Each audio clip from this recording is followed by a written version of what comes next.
قبل بس ما نتكلم عن اي حاجة في الماتش، الواحد عايز يتكلم في 3 نقط اللي هم ارضية الملعب، التحكيم، زيزو. هو احنا لحد امتى؟ يعني حتى اتكلمت عليها في الفيديو اللي فات، لحد امتى هتفضل تلعب على ملاعب ما بيتلعبش عليها كورة؟ يعني انت اصلا شوية الكورة اللي بيبقوا عندك انت مش هتعرف تنفذهم، اللي هم قليلين بالمناسبة، انت عندكش كورة تقريبا. فانت عايز تنفذ شويه الكره القليلين اللي عندك، مش عارف بسبب ارضيه الملعب بتاعه الماتش اللي فات. كنت تحس ان في جن في الملعب كده. الكره بتتبسط، تحس ان في حاجه بتشد الكره كده، بتقول لها لا انت هتروحي اللعيب ده، والله ما انت رايحه له. تاني حاجه التحكيم، ليه انت كتحكيم انت مصمم تتصدر الصوره، سواء بقى الزمالك لاهلي البيراميدز؟ ليه يا معلم؟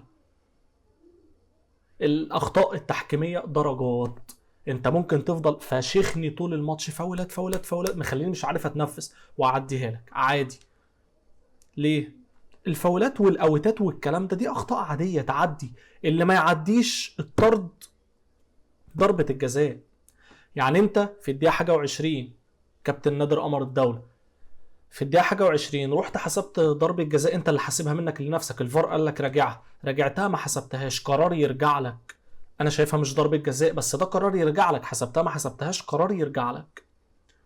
فيها وعليها، تتحسب وما تتحسبش. الكوره بقى اللي في الدقيقه 39 للجزيري اللي كان مقدم ماتش زي الخرا ده، في كوره في الدقيقه 39 الواد ده بيحاول يشوط الكوره، الواد داس على وش رجله، ضربه جزاء 100% يا معلم. المشكله ايه؟ ان اللعيب بتاع بتروجيت تطلع الكوره اوت، وانت المفروض بقى ترجع للفار. حاسك ما كلمتش الفار، ما تشقر عليهم، شوفهم محتاجين حاجه كده، طلبات عايزين فينو ولبن كده وانت مروح، شقر عليهم يا عم. كوره ضربه جزاء 100%. اخر حاجه بس قبل ما نتكلم على الماتش نفسه، زيزو. يا جدعان، هو انا الواحد اللي حاسس ان زيزو بقى على الفرقه؟ انت وانت بتتفرج كده شايف ان زيزو، يعني لو طلعته ونزلت مكانه اي حد هيبقى احسن، هيبقى مفيد اكتر لحاجات كتير بقى هقول لك عليها واحنا بنتكلم على الماتش. يعني انت المفروض النهارده عبد الله السعيد شارك، فخلى عندك اريحيه شويه. انت كزيزو انت المفروض كنت ايه في فتره الغياب الزفت ده؟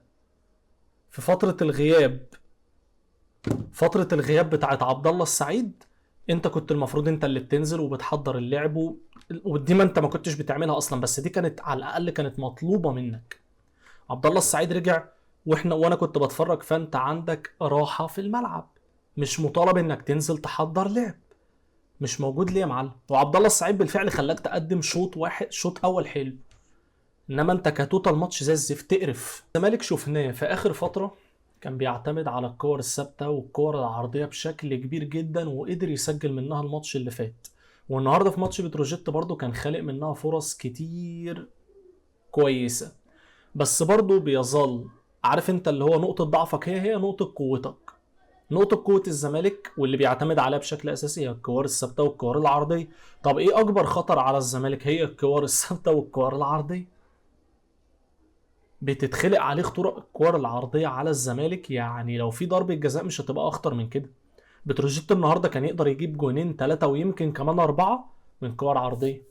مفيش رقابه، زيرو. الحقيقه ان الماتش ده كمان شهد عوده عبد الله السعيد، وانا الصراحه بحب اشوف عبد الله في الملعب، لان وجود عبد الله السعيد، الزمالك في الماتش اللي فات اللي هو كسبه ده، الزمالك ما كانش عامل تقريبا فرص في الماتش خالص. النهارده قدرت تشوف في خلق فرص، قدرت تشوف مساحات بتتفتح، والزمالك بيلعب كرة الى حد ما عن الماتش اللي هو الماتش يقرف، بس قدر يلعب كرة شويه عن الماتش اللي فات. ووجود عبد الله السعيد في الملعب خلى في اريحيه كبيره لواحد زي محمد السيد وزي الزيزو. بس زيزو دماغه مش في الكوره خالص يا جدعان. يعني هو عبد الله السعيد مريحه في الملعب ومخليه متواجد، مالوش اي ادوار دفاعيه خالص، وكمان بيوصله للجون. عبد الله لعيب كبير جدا جدا، بس هتعمل له ايه؟ دماغه مش في الكوره دلوقتي خالص. يعني انسى زيزو ده لحد مثلا ما يجدد او يمشي. شفنا كمان نقطه عايز اتكلم فيها في دفاع الزمالك. دفاع الزمالك في التحضير مرعب، سواء ما كان عواد بيشارك او النهارده محمد صبحي، مرعب يا جدعان. محمد صبحي عمل باص، طلع باص من رجليه كده من على ال 18 لحد نص ملعب، الكرة رايحه على الارض، رايحه بالراحه خالص، كوره توقع البوكسر من الخضه، كوره مرعبه. نفس الكلام بينطبق على الونش وحسام عبد المجيد في التحضير. يا جدعان احنا سيئين بطريقه مش طبيعيه.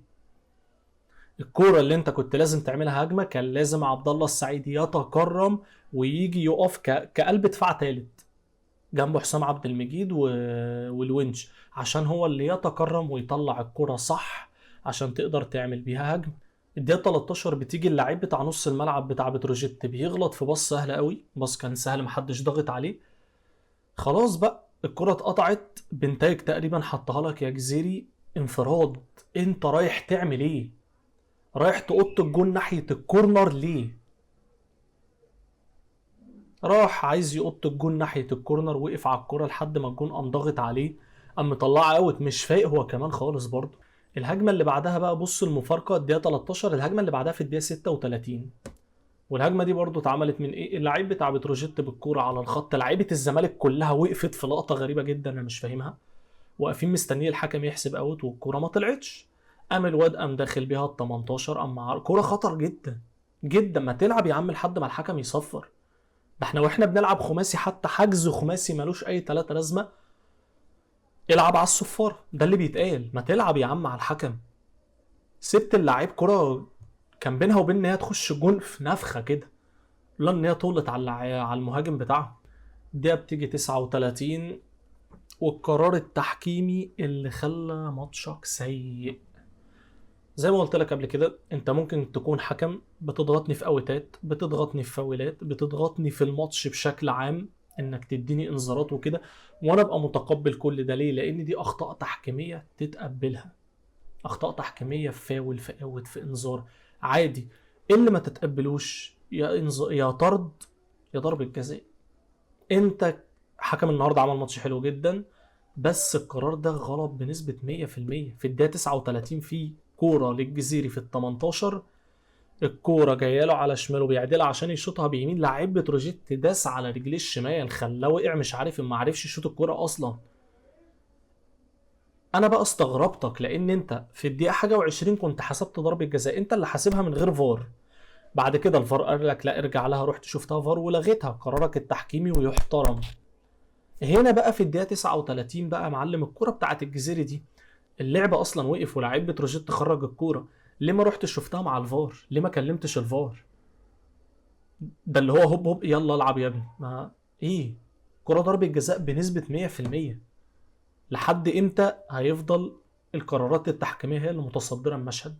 نفسي اطلع بعد ماتش كده اقول اه والله ده ماتش لعبنا فيه كرة حلو، ده ماتش كان في حدث، عايز اللي يتصدر الحدث حدث كروي، احتفال معين، لعبة معينة، جون معين، جمله تكتيكيه معينه، مش كل ماتش هنطلع نقول التحكيم.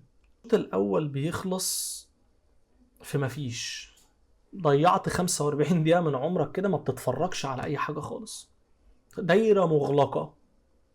الزمالك بيحضر، الخطوط بعيده جدا، بعيده جدا عن بعضها، كل ما عبد الله السعيد كان يستلم في الملعب اقرب لعيب ليه كان بيبقى على 20 متر 30 متر.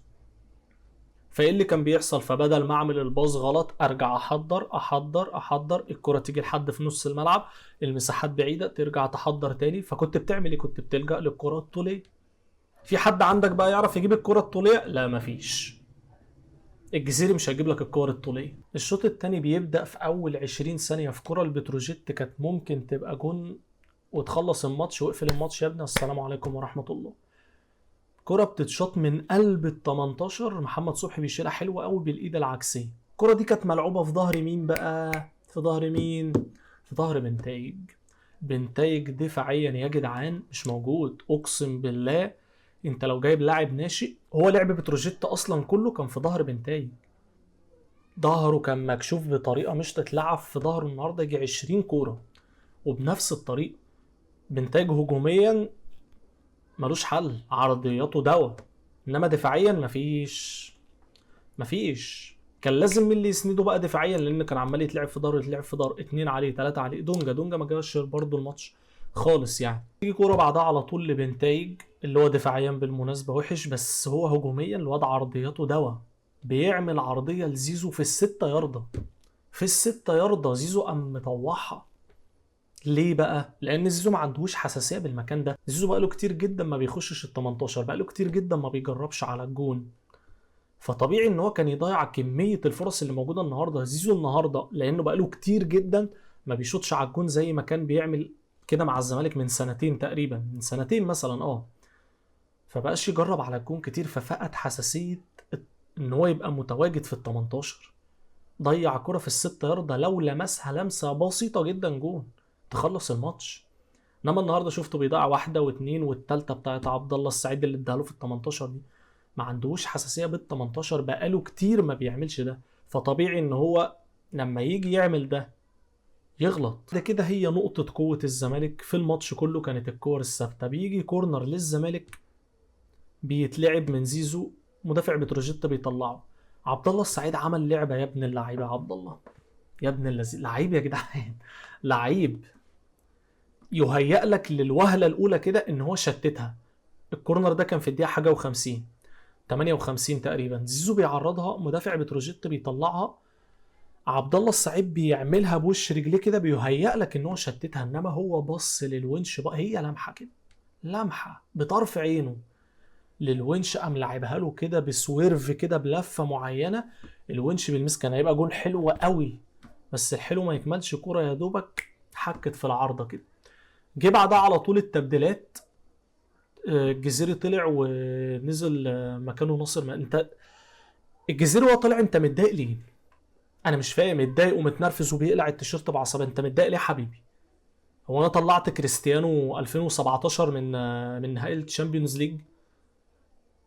ما انت عامل ماتش زي الزفت، ماتش يقرف انت عامله، ما تطلع وانت ساكت. جه بعدها بقى الزمالك بدأ يمسك كرة شوية، ولاعيبة بتروجيت بدأت تتعب، يعني بدأوا يتعبوا بدنيا شوية، فالزمالك بدأ يمسك كورة. فالزمالك لما مسك كورة، عبد الله السعيد وصل ناس كتير للجول. جت في الدقيقة 67 بقى كرة لعبد الله نفسه، هو اللي كان داخل بيها بال 18. لاعيبة الزمالك وقفوا كلهم حوالين الحكم بيطالبوا بضربة جزاء، بس هي الصراحة ما كانش فيها أي حق، يعني هي فاول بس من بره ال 18. فالكورنر اتلعب عادي جدا، وقرارات الحكم بصراحة كانت حلوة. بس هي النقطة دي يا معلم، انت ممكن تعمل غلطة تطير لك كل المجهود اللي انت عامله في الماتش، وممكن تعمل 20 غلطة ويعدوا عادي. زي ما قلت لك، ممكن تعمل غلطات كتير في اوتات وفي فاولات وفي انذارات وتعدي. الغلطات اللي ما بتعديش طرد وضربة جزاء، دي اللي ما بتعديش، فللأسف انت عملتها، ضاع الماتش اللي انت كنت عامله كله. بعد كده بقى احسن فترة للزمالك في الماتش العشر دقايق او الربع ساعة دول، اللي هم من الدقيقة 70 للدقيقة حاجة و80 مثلا. احلى فترة للزمالك، كان ماسك الماتش وعرضيات وخلق فرص كتير. احمد محمود نزل فك الماتش، خلق لك فرص كتير جدا بس انت ما حلتش. جه في الدقيقة 75 قام عامل عرضية بلسم، دونجا بيخش فيها بدماغه بتيجي في العارضة. اللي غاظني بقى في الوقت ده اكتر وقت اتضايقت فيه في الماتش. ليه بقى؟ لان الكرة دي بتاعت دونجا اللي خبطت في العارضة رجعت تاني لاحمد محمود برضه. الكرة دي جت في العارضة اتشتتت، رجعت تاني لاحمد محمود، خد واحد ولم التاني على الخط. الواد معلم، معلم يا جدعان. قط واحد قط التاني، قام لعبها لمين؟ لمين بقى؟ النقطة اللي بنتكلم عليها بقى لنا يجي 20 ماتش، لعبها لزيزو في ال 18. زيزو والجزيري الاتنين قلت لك قبل كده، المدافعين اللي قدامك مش هيسمحوا لك ان انت تلمس الكرة مرة واثنين وثلاثة وعشرة، مش هيسمحوا لك بده في ال 18. اخرك في ال 18 لو الكرة معقربة، يعني ما تتشطش من مرة، تلمسها مرة وتشوطها في التاني. جاية مستريحة تشوطها من اول مرة. كرة احمد محمود اللي اداها لك دي في الدقيقة حاجة و70 تتشط من مرة، هي تتشط من مرة، اقسم بالله من مرة. انت قمت عامل ايه بقى؟ انت قمت مستلمها مريحها، الجاريه الرياضيه بقى لمسه 2 3 4 5، قمت جاي عايز تعرضها. ما هي زاويه الشوط بقى اتقفلت، هي من الاول كانت تتشوط، زاويه الشوط اتقفل، عايز تعرضها، زاويه انك تعرضها برضو اتقفلت. قامت جايه في المدافعين كوره ملهاش اي ثلاثه لازمه، من كوره تتشط واحتماليتها ان هي كانت تبقى جون كانت تبقى عاليه، لكوره بتتعرض ملهاش اي ثلاثه لازمه. الدفاع بيعرف يتعامل معاها بكل سهوله. يا معلم الدفاع مش هيسيبك تعمل ده كله. ونفس الكرة دي برضو اتكررت في الدقيقة حاجة و80 لزيزو برضو، وفي ال 18 برضو. عايز تلمس الكرة 20 مرة في ال 18. ايه اللي حصل؟ ان المدافعين عرفوا يقفوا صح، عرفوا يقفلوا عليك صح. حتى لما جيت بصيتها لعمر جابر، عمر جابر حب يشوطها، 3 قفلوا عليه او 2. خلصت. تصرفك في الكرة زي الزفت، سيء. تصرفك في الكورة معفن. عارف انت العفن الكروي؟ انا قاعد بتفرج على عفن كروي. تصرفك بالكورة زي الزفت. لو احنا المفروض عندنا ابو لهب يوم 22، المفروض نلعب يوم 22 الاهلي بالمستوى ده. اقل حاجة نبلعها من الاهلي 3-4، ربنا يستر.